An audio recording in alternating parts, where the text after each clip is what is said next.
우리의 삶 속에서 마주하는 수많은 아픔 중에 우리를 가장 깊은 나락으로 밀어넣는 것은 뭘까요?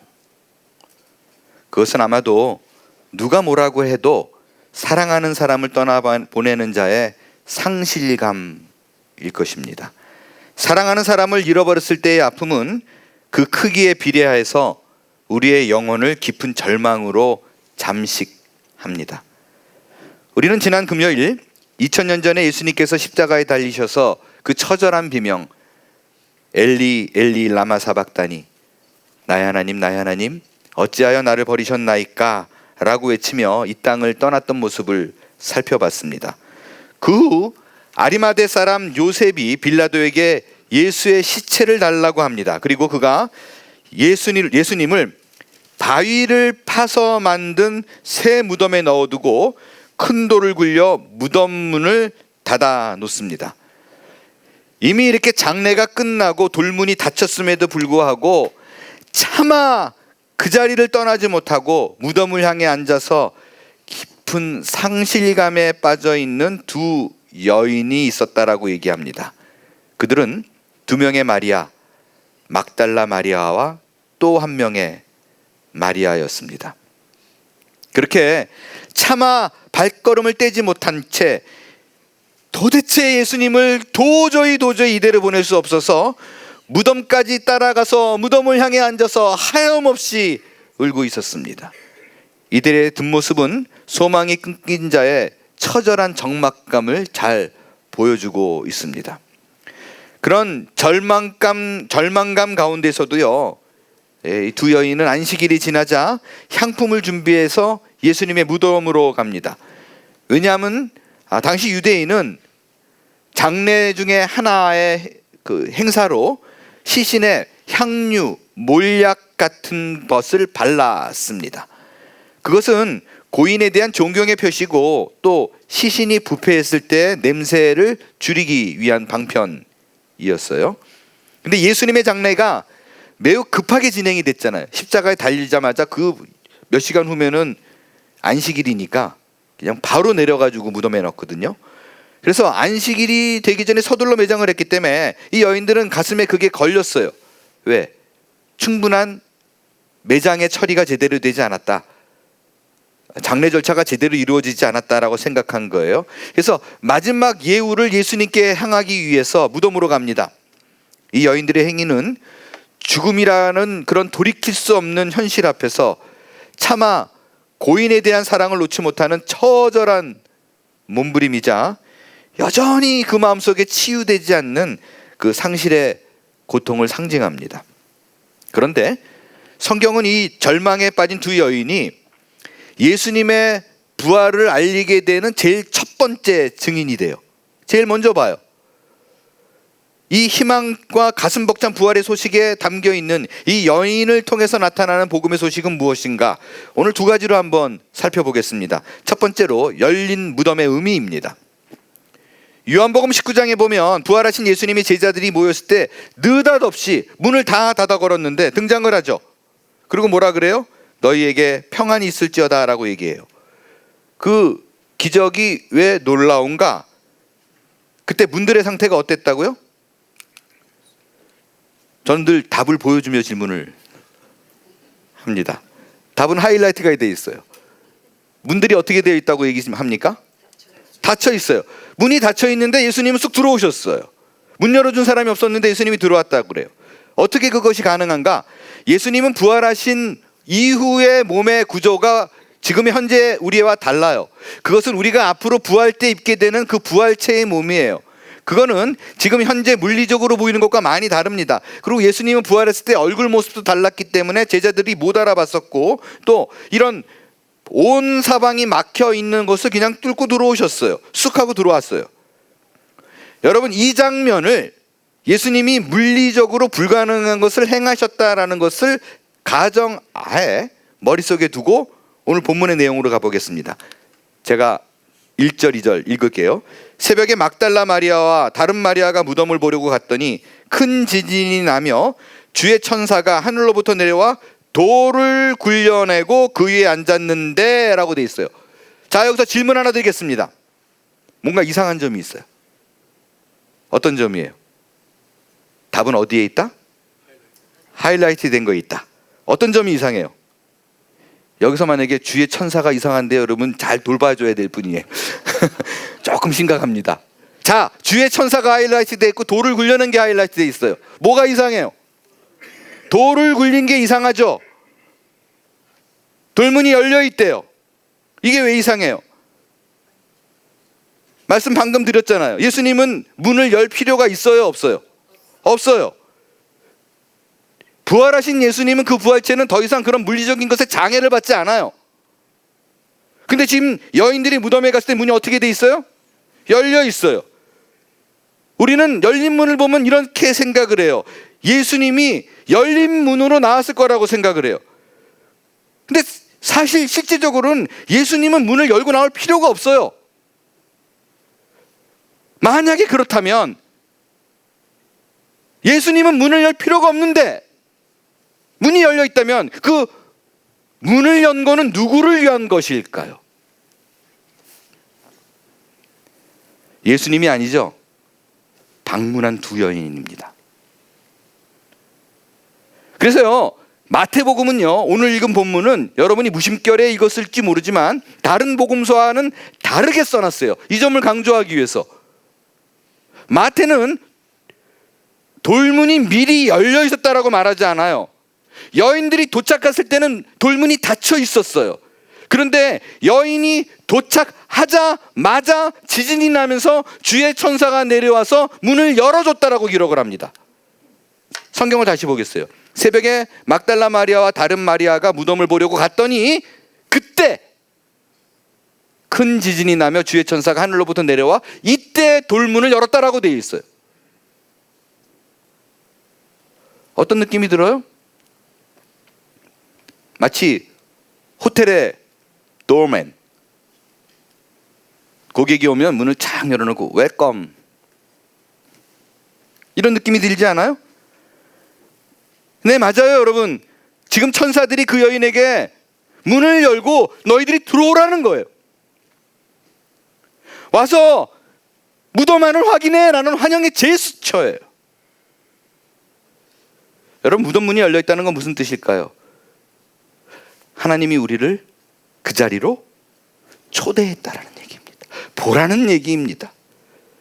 우리가 힘을 보태서 그 문을 열 필요가 없다라고 얘기하는 거예요. 예수님이 그리스도라는 거, 그가 살아계신 하나님이라는 걸 우리의 노력으로 이루어질 필요가 없다라는 거예요. 하나님이 하셨다라는 뜻입니다. 예수님은 이미 죽음을 이기고 승리하셨어요. 그 잔치상과 같은 부활의 현장에 우리가 들어와서 확인할 수 있도록 문을 열어놓으신 거예요. 여러분, 신앙은 무언가를 해드리는 게 아니에요. 하나님이 나를 위해서 해놓은 것을 감사함으로 확인하는 것입니다. 여러분, 우리 스스로는 실제적으로는 진리를 우리가 깨달을 능력이 없어요. 너무 대단하지 않나요? 우리가 예수를 믿는다는 게 어떻게 이게 가능해요? 예수님이 부활하셨다는 거, 바다를 걸으셨다는 거, 이게 우리는 믿어져요. 왜? 이게 어떻게 가능해요? 근데 믿어지는 거예요. 이게 우리 힘이라고 생각하십니까? 그렇지 않다라는 것입니다. 여인들 역시 마찬가지예요. 걸어오면서 하나님, 우리 예수님 살려주세요 이러고 기도했어요? 내가 기적을 볼 줄로 믿습니다, 전혀 의심하지 않습니다, 그러지 않았어요. 그냥 죽은 시신을 확인하러 간 거예요. 향품을 발라준 거 간 거예요. 근데 하나님이 문을 열어주셨어요. 빈 무덤을 확인시켜 줍니다. 돌문은 주님을 가두었던 문이 아니라 우리가 부활의 실제 속으로 안으로 들어오도록 주님께서 열어주신 은혜의 통로인 줄 믿습니다. 여러분, 기적의 본질을 오해하지 말아요. 성경의 기적은 우리가 무엇을 하나님께 행해서 하나님이 감동해서 그 대가로 우리에게 베풀어 주시는 게 아닙니다.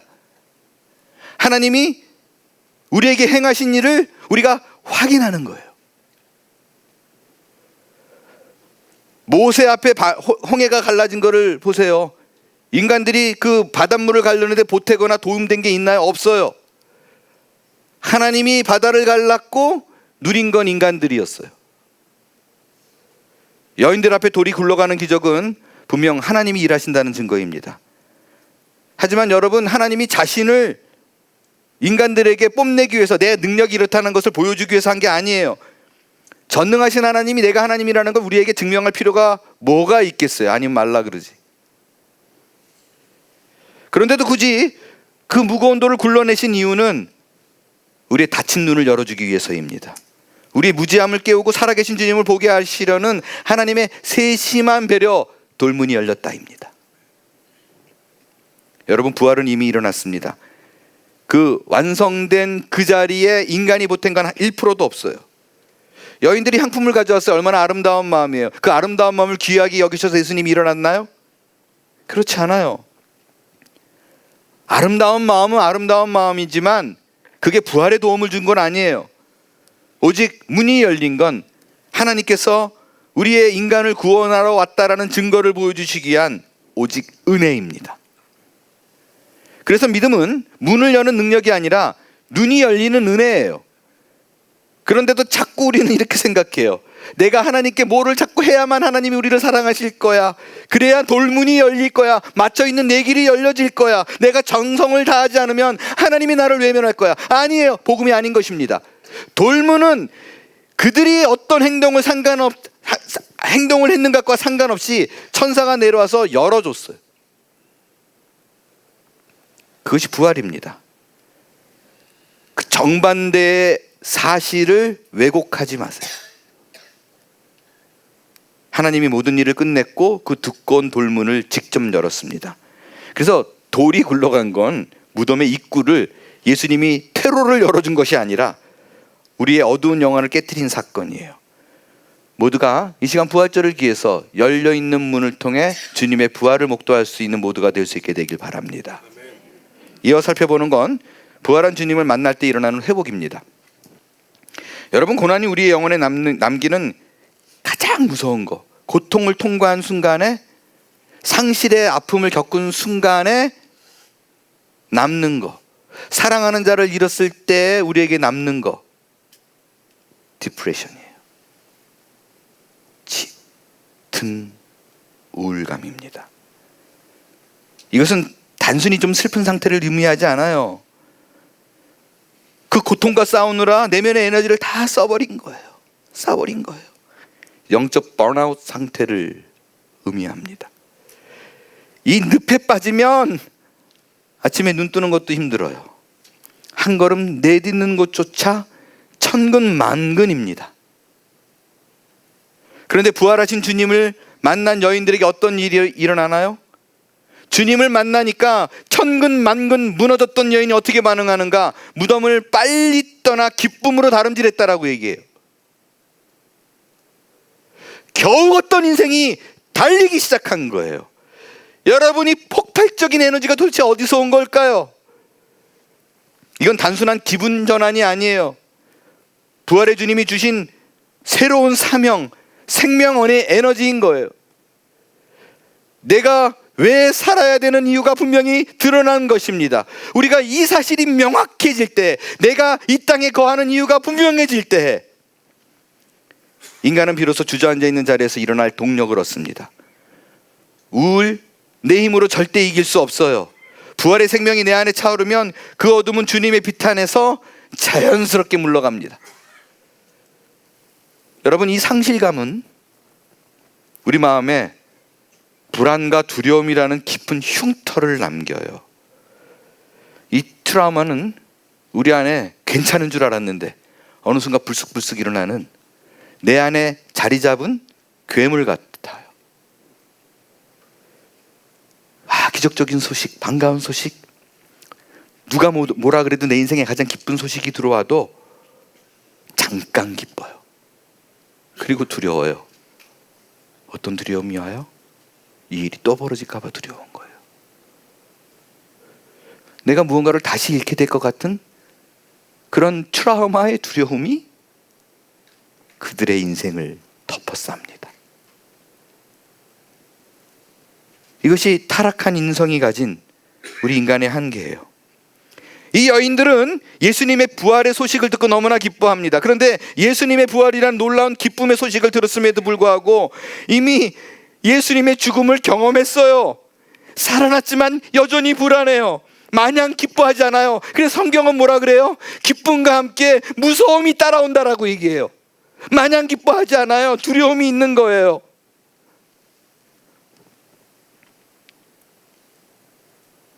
예수님이 살아났다고 얘기하지만 언제 내 눈앞에 사라질 수가 있어요. 또다시 그 무서운 십자가의 죽음을 다시 사람들이 잡아다가 못 박아 십자가에 달을 수 있는 그 고통을 또 겪을 수도 있는 두려움이 있는 거예요. 이 두려움 속에 공포 가운데 달려가고 있는 여인들 앞에 예수님이 나타나십니다. 그때 예수님이 여인들에게 건넨 첫 마디가 뭐예요? 샬롬, 평안하냐?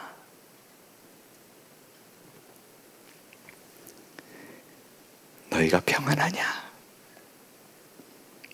너희가 평안하더냐? 여러분, 예수님의 샬롬은 그냥 인사가 아닙니다.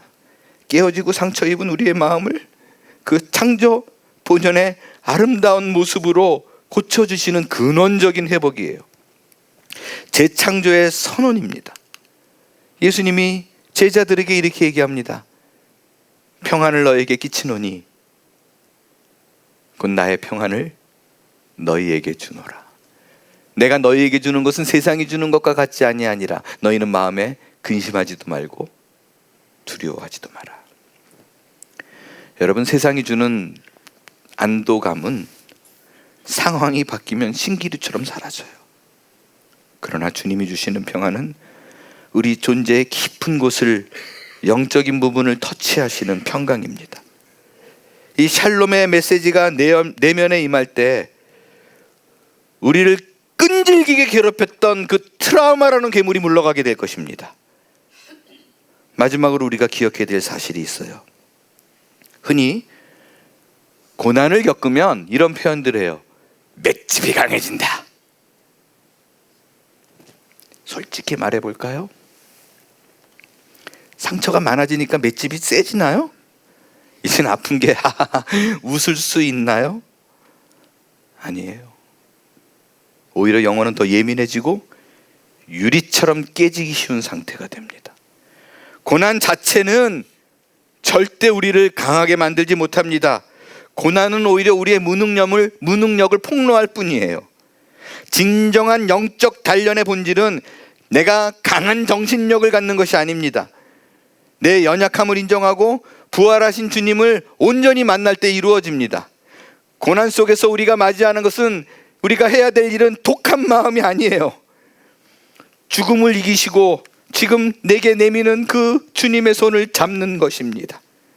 내 힘으로 버티고 맞아도 참아내고 이겨내는 맷집이 아니라 주님의 손을 잡고 걷는 법을 배우는 것, 그것이 진정한 성숙입니다.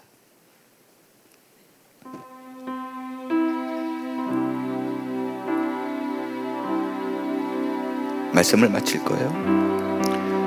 부활신앙은 낡은 책 속에 박제된 이론이 아니에요. 오늘 우리의 병든 마음, 깊은 우울과 고질적인 불안을 치료하는 유일한 실질적인 생명력입니다. 이것을 타협할 수 없는 우리의 부활의 믿음을 가진 자만, 그것이 우리가 가진 정체성이에요. 혹시 이 부활절의 기쁜 날임에도 불구하고 여전히 여러분의 마음을 누르고 있는 무거운 돌문이 여러분 가운데 있나요? 이제 슬픔의 그 향품을 들고 우는 마음으로, 찢어진 마음으로 주님을 향했던 그 눈물 짓던 자리를 박차고 일어나십시오.